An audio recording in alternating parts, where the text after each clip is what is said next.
दोस्तों इस clips channel को हमने बनाया है आपको सिखाने के लिए, नॉलेज शेयर करने के लिए। सब्सक्राइब करो, बेल आइकॉन दबाओ और इस वीडियो को दोस्तों के साथ शेयर करो। आपको क्यों लगता है कि आपको अपॉर्चुनिटी मिली versus all the other actors? किस्मत जस्ट किस्मत, मेहनत। किस्मत वही यार, देख मैं एक बार किसी को बोल रहा था कि आप एक जगह पे बहुत देर तक खड़े रहोगे, 50 तो कभी ना कभी नंबर आने के चांस है। वही हुआ है, मुझे ऐसा लगता है। ये ब्रेक डाउन कर दो थोड़ा। जैसे देख, मैं अगर तेरे को ग्रेजुअली बताऊं कि क्या क्या हुआ है। मैंने पहली फिल्म पे एडी किया, उस फिल्म पे मुझे कोई मिला, मैं दिवाकर का बहुत बड़ा फैन था। मैंने पहली फिल्म पे एडी किया, वहाँ जश्न करके मेरी फिल्म थी, उसमें एक एक्टर थे राजेंद्र सेठी। राजेंद्र सेठी को मैंने खोसला का घोसला में देखा था, जो विजेंदर बने हैं उसमें प्रॉपर्टी डीलर। देखिए खोसला का घोसला। अब मैं खोसला का घोसला के बाद और ओयलक्की के बाद दिवाकर भक्ता, तो राजेंद्र सेठी जो मुझे खोसला के मिले, तो उनको मैंने दिवाकर का कांटेक्ट मांगा, मेरे को वहाँ के प्रोड्यूसर का कांटेक्ट मिला, मैं दिवाकर के ऑफिस पहुंचा, तो वहाँ पे मैं थोड़ा चिपक गया। उनको मैं धक्के खाता रहा, इवेंचुअली दे हायर्ड मी। तो मैं एलएसडी करी। एलएसडी के बाद मैंने अपनी स्क्रिप्ट लिखी और वो स्क्रिप्ट पिच कर रहा था मैं। स्क्रिप्ट का कुछ हुआ नहीं, मैंने दिवाकर को फिर से ज्वाइन किया शांघाई में। शांघाई में मैंने एक छोटा सा रोल किया। मैंने उसका ऑडिशन भी दिया था अतुल मोंगिया के यहाँ, मुझे वो रोल मिला। मैंने पहली बार एक्टिंग करी। अब इस वक्त तक मेरे पैसे खत्म हो चुके थे, तो मैं एक्टर्स के साथ रहता था।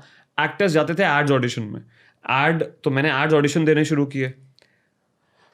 ऐसा डायरेक्शन मुझे नहीं पता, रास्ता नहीं पता था मुझे कि मैं कैसे एक्टर बन जाऊंगा। तो इसी दौरान सुलेमानी कीड़ा हो गई, जिससे मैं एक्टर बन गया। मुझे लग रहा था उस फिल्म से things will change, because directors को एक्टर्स बड़ी तारीफ करते थे, अरे तुम बड़े अच्छे एक्टर हो। और अमित ये भी कहता था, तू देख 6 महीने के अंदर पूरा बॉम्बे नहीं पिक्चर देख ली होगी और तू स्टार बन जाएगा। तो सुलेमानी कीड़ा पे मैं बहुत अब आप देखो तो Sulemani Keeda came to me luckily only, it was only luck. मैं ऐसा कैसे कह सकता हूँ कि मैं उस वक्त डिजर्व करता था वो फिल्म, या मुझसे बेहतर कोई एक्टर नहीं था उस शहर में। तो ये किस्मत ही है यार। और आप पिक्चर्स को क्या कहेंगे? किस्मत कहेंगे। अभी एस्पिरेंट्स को क्या कहेंगे? किस्मत कहेंगे। पिक्चर्स हुआ कैसा? पिक्चर्स कैसे हुआ? बिकॉज सुलेमानी कीड़ा का भी रोल है उसमें। पिक्चर्स कैसे हुआ? मेरा जब लड़की से दिल टूटा था 2013 में, I was living with that girl. So अब suddenly I had no home, मेरे पास घर नहीं था। मेरे पास घर नहीं था, और विश्वपति सरकार को मैं पर्सनली नहीं जानता था, लेकिन मुझे पता लगा वो घर ढूंढ रहा है। उसने कहीं कुछ फेसबुक पे डाला या कुछ, तो मैंने डायरेक्टली उसे मैसेज किया कि I am also looking for a place, तो let's move in together. That's how it happened, and Bissu and I we moved in together. We didn't know each other that well. उसने rowdies लिखा था, उसने चाय सुट्टा लिखा था। तब तक हम चाय सुट्टा का भी एक एपिसोड शूट कर चुके थे, पहले वाला लोअर लिप वाला। उसमें मैं बहुत पतला सा हूँ, 55 किलो का हूँ, और वो मैं बीमार भी आई थिंक रिलेशनशिप की वजह से हो गया था। I was too stressed in life, और मुझे IBS हो गया था। मैं दिन में 10-10 बार पॉटी कर रहा था। तो मैं बिस्सू के साथ जब मूव इन हुआ, तो बिस्सू और मेरी दोस्ती बहुत गहरी हुई। अब इसको आप क्या कहोगे? इसको आप टैलेंट कहोगे या किस्मत कहोगे? तो अब बिस्सू प्लान कर रहा है, TVF प्लान कर रहा है पिक्चर्स, जो अरुणाब कुमार का आइडिया है, and they are planning it. तो अब because I was the only one in the gang, I was not in the gang, but they knew me, who had worked on a film. That film had not come out, but I had acted in a feature film. और by that time Shanghai had also come out. तो उन्होंने Shanghai में अरुणाब ने मेरे को देखा था, और उन्होंने कहा था तू बहुत नेचुरल एक्टिंग करता है। ये अरुणाब ने मुझे कहा था। इनफैक्ट उन्होंने कुछ स्टेटस वेटस भी डाला था। और सुलेमानी कीड़ा नहीं देखी थी उन लोगों ने। फिर सुलेमानी कीड़ा 2013 में ही मामी फेस्टिवल में लगी। अब वो देखने जोया अख्तर भी आई और रीमा काकती भी आई। With in the industry it got really popular. Industry में कई लोगों ने देख ली वो।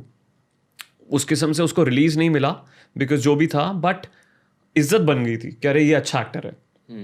फिर बिस्सू TVF प्लान कर रहा था सीरीज, तो उन्होंने कहा, मतलब बिकॉज उस गैंग में मैंने ही एक एक्टिंग कर रखी थी, तो उस वजह से उन्होंने सोचा कि पिक्चर्स में हम नवीन को ले सकते हैं। उसके लिए मैंने कभी ऑडिशन नहीं किया, बट पिक्चर्स मेरे हाथ से जाने भी वाला था रणवीर, क्योंकि पैसा वैसा मेरे पास था नहीं। तो मैंने एक और फिल्म मुझे मिली जिसमें मैं हीरो का दोस्त था, उसका और पिक्चर्स का डेट क्लैश कर रहा था। हाँ, तो मैं वही कह रहा हूँ, पिक्चर्स मेरे हाथ से जाने भी वाला था, क्योंकि डेट्स क्लैश कर रही थी उस फीचर फिल्म के साथ। बट लकीली फिर कुछ डेट्स का मैनेज हुआ। अब इसको किस्मत ही तो कहेंगे। पिक्चर्स अगर ना होता, फॉर एग्जाम्पल आप पिक्चर्स निकाल दो मेरी लाइफ से, तो ये स्टेटस होता ही नहीं, मैं एक्टर बनता ही नहीं। क्योंकि सुलेमानी कीड़ा तो आई हॉल में और किसी ने देखी नहीं। तो पिक्चर से अचानक से एक थोड़ा सा एक ब्रांड बन गया। सडनली जहाँ मैं रैंडम रोल्स के लिए टेस्ट देने जाता था, अचानक से अब मुझे वो इंपॉर्टेंट रोल्स के लिए बनाने लग गए। तो it happened because of pictures. And मैं ऐसा नहीं कह सकता हूँ कि मैंने किसी से ज़्यादा मेहनत करी है या कम मेहनत करी है. मेहनत को आप कैसे क्वान्टिफाई करोगे? It was my 7th year when pictures happened to me. So अगर आप टाइम कहोगे तो हाँ, मैंने टाइम बहुत स्पेंड किया था शहर में, वेट करते करते करते, कुछ ना करते करते. आई वॉज नॉट रियली, मैं बहुत, आप काम करने का टाइम निकालोगे तो मैंने बहुत एक्टिवली बहुत काम नहीं किया. 2008 में एक फिल्म करी, 2009 में एक फिल्म करी, और उन फिल्मों को क्या बोलोगे, 2 महीना सेट पे, दैट्स इट. और बीच के अगर कुछ कुछ एड्स निकाल लो तो 1-2 दिन ऐड के, 1-2 दिन ऐड के. तो आपने शूटिंग बहुत कम करी है, आपने वेट बहुत किया है, आपने इनफैक्ट रिजेक्शंस बहुत देखे हैं. आप ऑडिशन पे जा रहे हो बीच में, ऑडिशन मतलब एड ऑडिशन के लिए, और वो नहीं मिल रहा आपको. कभी छोट मोट किसी पार्ट के लिए, फिल्म के लिए भी जा रहे हो. इवन लाइक अभी आप शंघाई भी देखो तो मैं आपको दिख रहा हूँ, लेकिन आप मेरा नाम नहीं बता सकते. शंघाई में मेरा नाम क्या है? मुझे मेरा नाम पता है, but nobody calls me in the movie कि रंजन इधर आ. तो उस किस्म का पार्ट है वो. बट पिक्चर्स के बाद वो क्वालिटी चेंज हो गया. ऑफकोर्स स्क्रिप्ट ढूंढना अभी भी स्ट्रगल है कि अच्छी स्क्रिप्ट में अच्छा पार्ट आपको मिले. That is a struggle. मुझे अभी भी नहीं पता वो, मतलब if I have reached that level, if I am going to get better script now. मुझे मन तो बहुत है, मतलब अभी मैं एक गुड बॉय दिखता हूँ लोगों को, लेकिन मैं अंदर से बहुत क्रीपी आदमी हूँ. ये बता. क्यों कह रहे हो? तो मतलब मेरे अंदर बहुत है. तो ये समझा दो. तो नहीं, वो मैं समझाऊं कैसे? एक है ना इंटरनली, वो है. तो वो तो कैमरे पे अभी आया नहीं. वो थोड़ा सा थिंकिस्तान में आया था, वो थोड़ा सा एस्पिरेंट्स में भी बहुत थोड़ा सा. Dark humour is still humour. Okay. Dark is dark. I mean, you know, joker उस डार्क, वो डार्क ह्यूमर थोड़ी है वो. जैक स्पैरो डार्क ह्यूमर है, ये ह्यूमर है, बट जोकर डार्क है यार.